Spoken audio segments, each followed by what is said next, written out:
Hey guys, my name is Haley and today I'm going to be filming the Reader book tag. I think it might also be called I Am the Reader book tag, one of those two.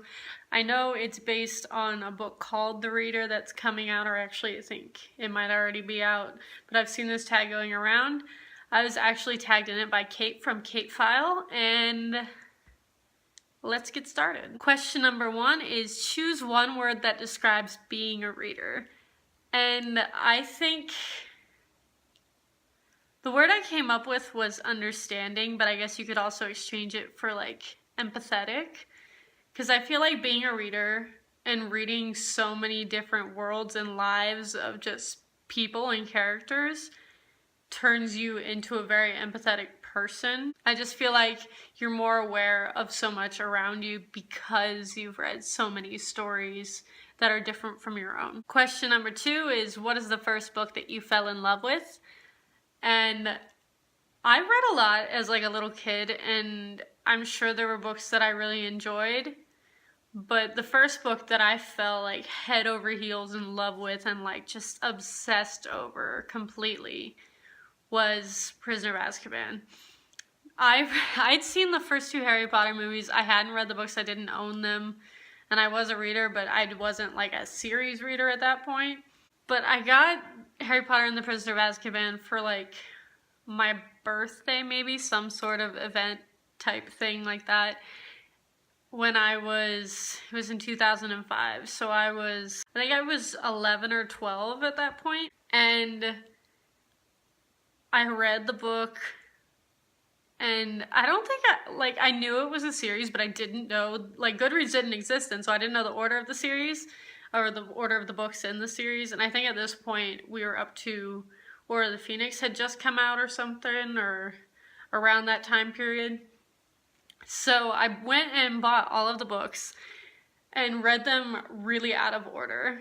So my experience with the Harry Potter series the first time around was very, very strange, but Prisoner of Azkaban was definitely the first thing, like, book-wise that I just completely obsessed over. Question number 3 is hardcover or paperback. I'm gonna go with hardcover. I just think they look nicer. I think they're easier to read because I feel like depending on the type of paperback, the spine gets cracked and they're too floppy and like the covers will get bent and stuff, and I prefer hardcovers. But if you have one of those floppy paperbacks, I prefer those over anything else. Question number 4 is, how has reading shaped your identity? And I feel like this is a really hard question to answer because I really don't know who I would even be without being a reader, because I always have been. Obviously not as much as I am now, like I read pretty much nonstop now. But I've always just read books. Like I've always been interested in reading, I've always been interested in learning, and I feel like reading gives me a chance to do that, even if it's just like fantasy novels, which is a lot of what I read. I feel like I still learn so much just from reading from someone's perspective that's not my own. It goes back to the empathy thing. I feel like reading so much experiences that aren't from your own perspective just opens your mind to thinking about other people.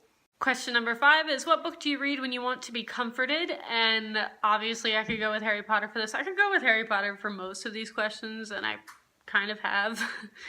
But another one I'm going to go with, just to switch things up a bit, is A Wrinkle in Time by Madeleine L'Engle.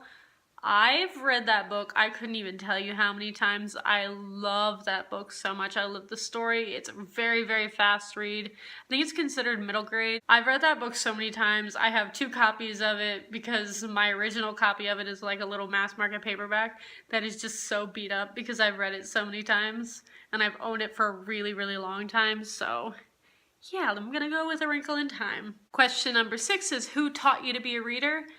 And in regards to this, I'm pretty sure my mom encouraged my reading when I was really little, but I don't have like solid memories of reading because I know no one in my family reads except for me. So I'm not really sure where it was sparked, or like if it was sparked somewhere in like elementary school with one of my teachers, but I don't remember it because I don't remember a lot of my childhood. I don't know, I'm weird like that.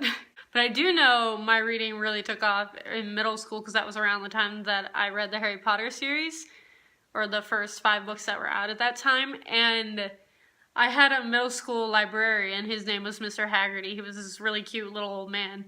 And he would literally help me like search that library for anything I was interested in. And by the time I graduated from middle school, I'm pretty sure that I had read that entire library of everything that I was interested in. And it wasn't very big, but it was still like a big accomplishment for like a 12-year-old.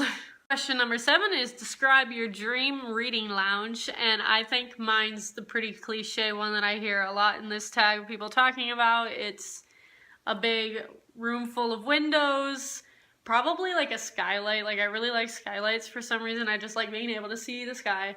And definitely a window seat full of like cushy pillows and blankets, and just like if it was thunderstorming outside, I love thunderstorms, so that's like my ideal reading weather. And then I think I would just like to be surrounded by like fantasy novels, like just like stacks or piles, or like even maybe the room would be full of shelves.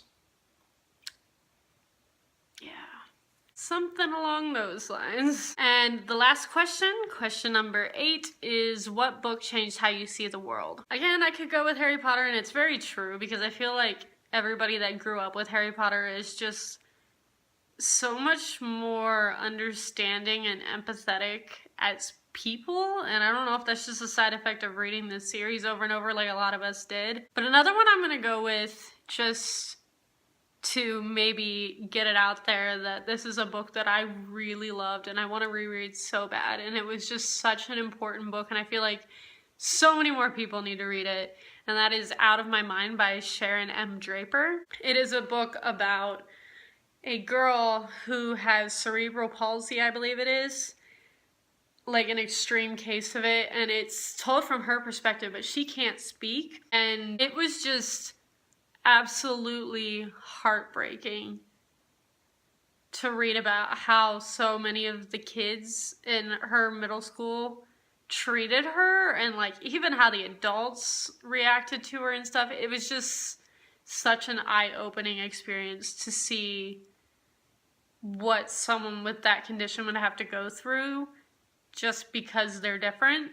And I know it was a very, like, I know Diversathon just happened, and I feel like that would have been a book that would have been perfect for so many people to read, because it's so different and it's so moving and it's so powerful of a story that I really think it should be required reading in like middle schools. But it's such an important novel and so many more people need to read it. And that's it.